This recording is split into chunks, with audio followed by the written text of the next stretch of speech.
Sinabi pa ng Panginoon, darating ang panahon na gagawa ako ng bagong kasunduan sa mga taga-Israel at taga-Huda.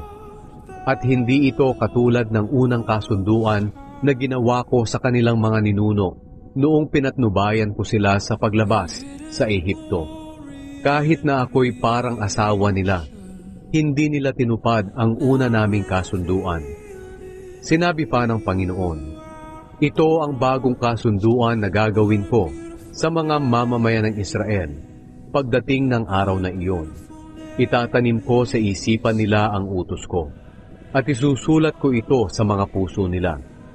Hindi na nila kailangan pang turuan ang mga kababayan o kapatid nila na kilalanin ng Panginoon, sapagkat kikilalanin nila akong lahat, mula sa pinakamababa hanggang sa pinakadakila, sapagkat patatawarin ko ang kasamaan nila at lilimutin ko na ang mga kasalanan nila.